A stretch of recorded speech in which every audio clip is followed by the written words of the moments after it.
negocios del gobierno nacional, entre ellos este decreto de necesidad de urgencia, el 340/25, en donde el gobierno desregula el régimen de la Marina Mercante, que involucra además allí mismo esta discusión sobre las restricciones al derecho a huelga. Vamos a ir a intentar comprender qué implica sobre la Marina Mercante y cuáles son las modificaciones que impone entonces el gobierno nacional. Para eso la invitamos, le damos la bienvenida y le agradecemos mucho a Milagros Barbieri, que es socia de la consultora Cauce Agroalimentaria, es asesora del bloque de Unión por la Patria del Congreso y también integra el movimiento productivo 25 de mayo.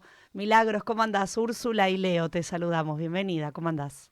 Buen día, Úrsula. Buen día, Leo. Bueno, muchas gracias por atendernos. ¿De qué se trata esto, Milagros? ¿Qué implica? ¿Qué modificaciones imprime en la Marina Mercante? Yo les cuento las modificaciones y qué implica, lo vamos a entender rápidamente, ¿no? Por un lado, esto crea un régimen de excepción para la Marina Mercante. ¿Qué significa? Que buques extranjeros van a poder operar en aguas argentinas por 60 días sin tripulación local.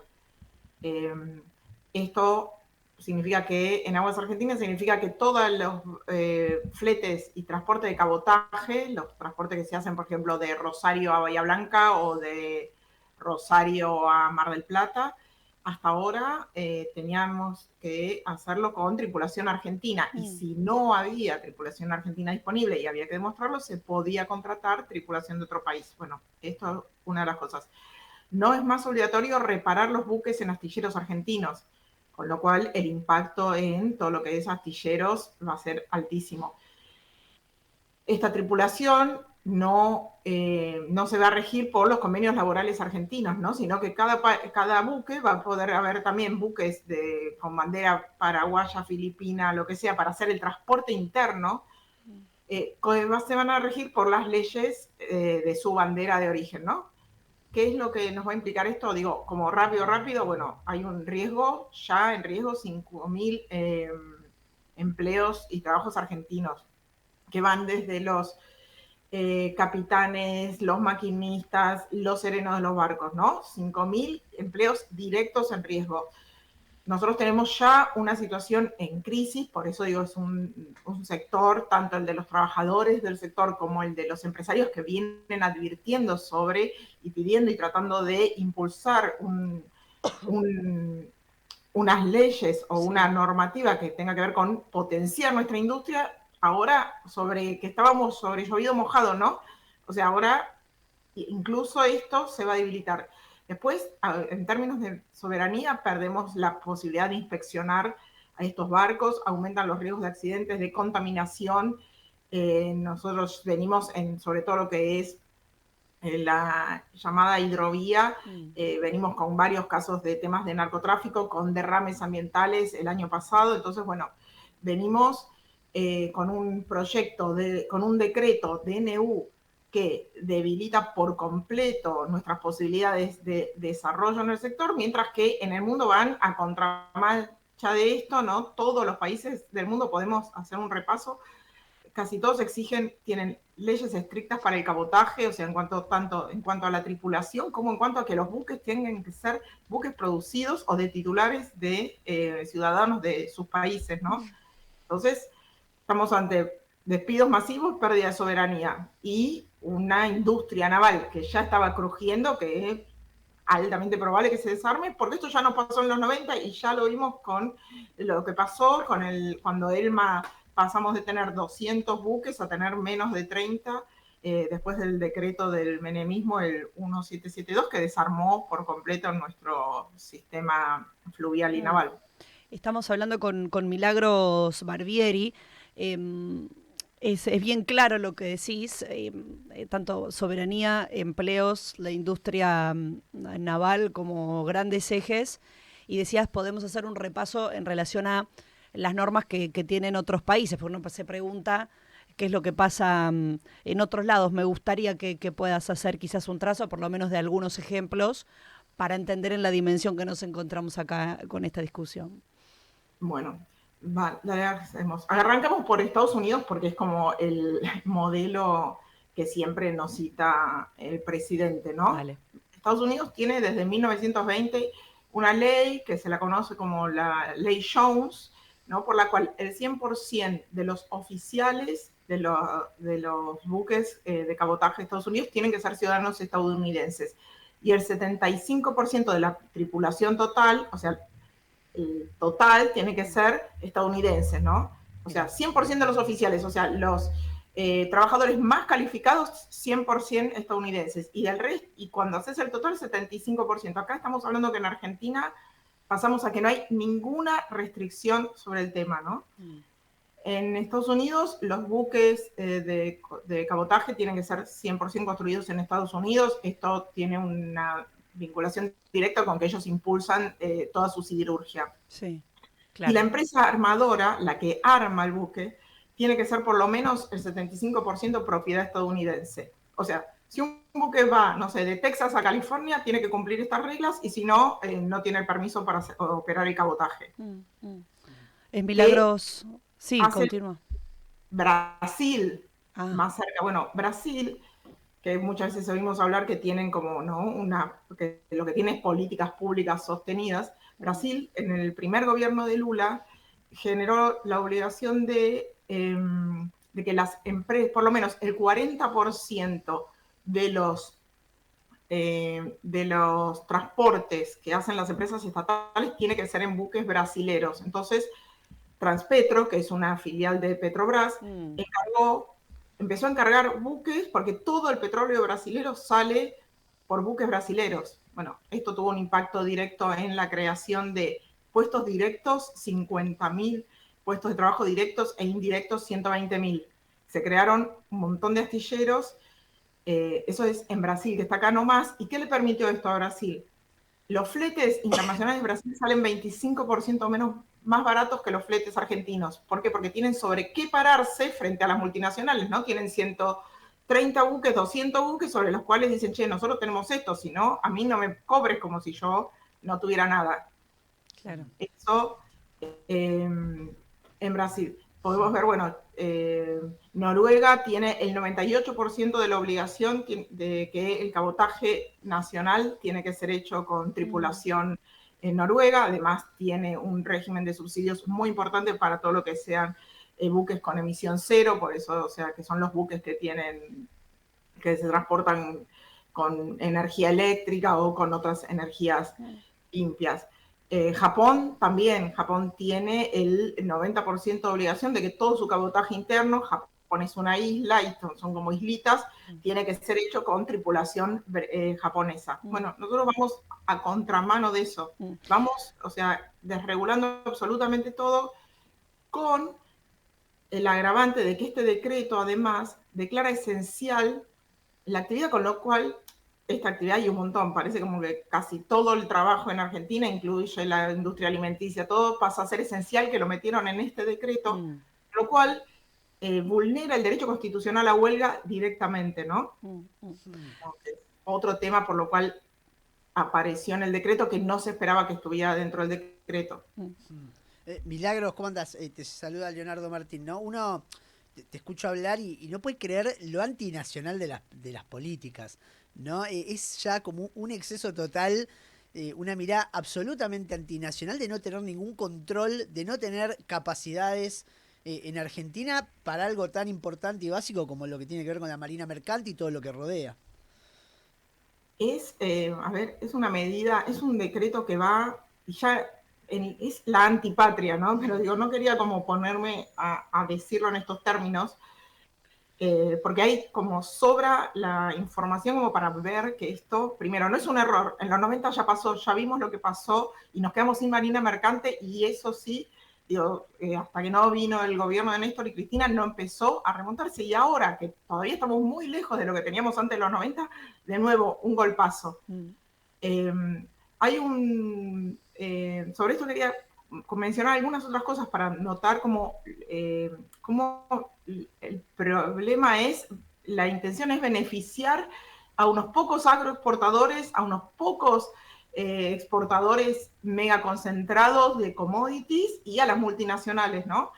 Por ejemplo, van a partir de ahora se puede inscribir como argentino un buque de otro país que tenga hasta 20 años de antigüedad.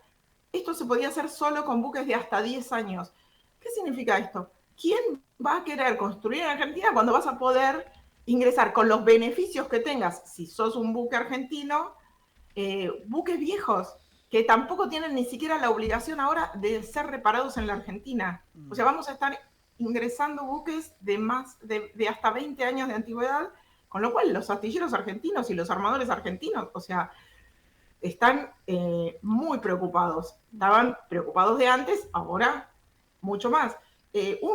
Una empresa argentina va a poder sacar un buque de la Argentina, registrarlo en Panamá, en Liberia, en algunos de estos paraísos navieros fiscales, y después lo va a poder volver a traer. Y mientras tanto, mientras lo registra afuera, va a poder operarlo acá sin ningún problema. O sea, estamos desarmando todo incentivo para construir buques en la Argentina, para tener una industria naval, una industria que por cada puesto directo genera 3 puestos indirectos de trabajo.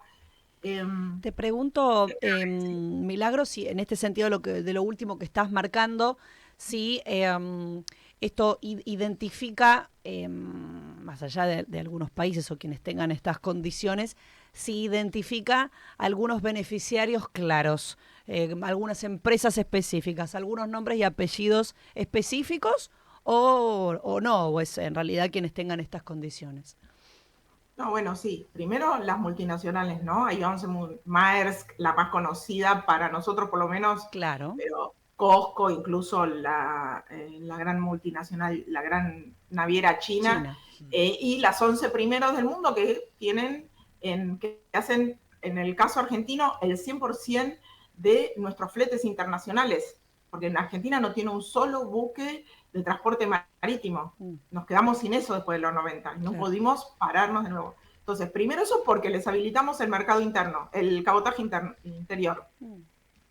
Después, sí, las grandes exportadores, porque efectivamente los costos de los fletes van a bajar, porque no tienen los mismos costos los trabajadores argentinos, que tienen un promedio, digamos, de $1.200 mensuales, más las cargas sociales, más los derechos laborales adquiridos, etcétera, que un barco con trabajadores filipinos que tienen un promedio entre 250 y 400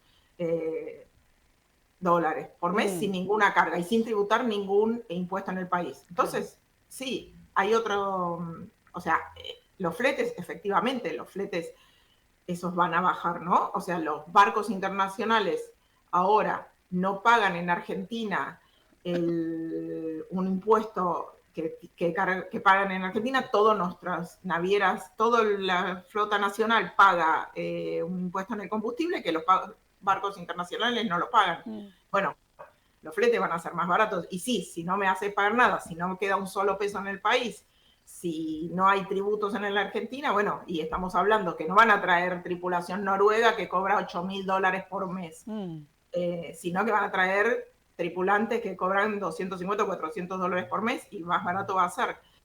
¿Quién más se puede beneficiar? Bueno, probablemente algún astillero muy grande termine pudiendo sobrevivir a esto, porque cuando hay crisis hay más concentración, los astilleros pymes van a desaparecer. Esos son los beneficiarios, ¿no? Milagros, ¿tenés el mapa más o menos de cuánto en totalidad, cuántos puestos de trabajo son? Recién decías cuántos se pueden perder. ¿Cuántos puestos de trabajo hay alrededor de todo este entramado que tiene que ver con astilleros, con tripulaciones de barco?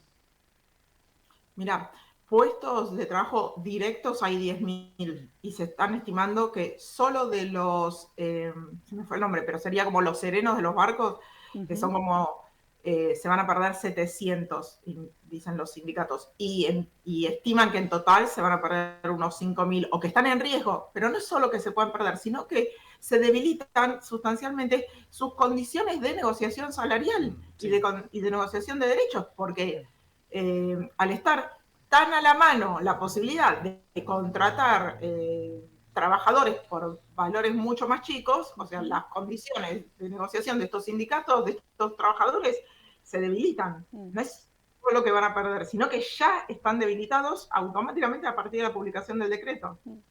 Milagros Barbieri es socia de la consultora Cauce Agroalimentaria, es asesora del bloque de Unión por la Patria en el Congreso Nacional y también es integrante del movimiento productivo 25 de mayo.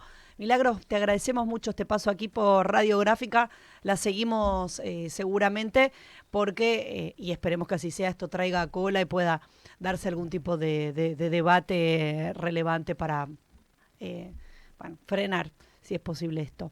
Gracias. Tenemos, sí, decilo. No, se me pasó decirles, sí, pero sí, es como muy importante porque es de donde vale. tenemos un lugar desde donde pararnos.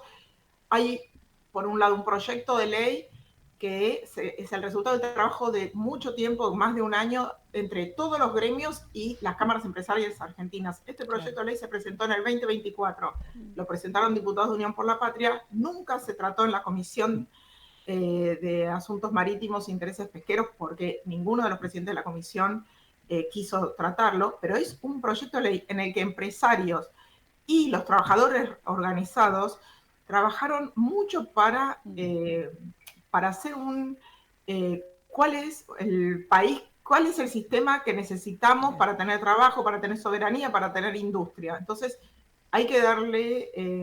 ¿Cómo se llama el proyecto?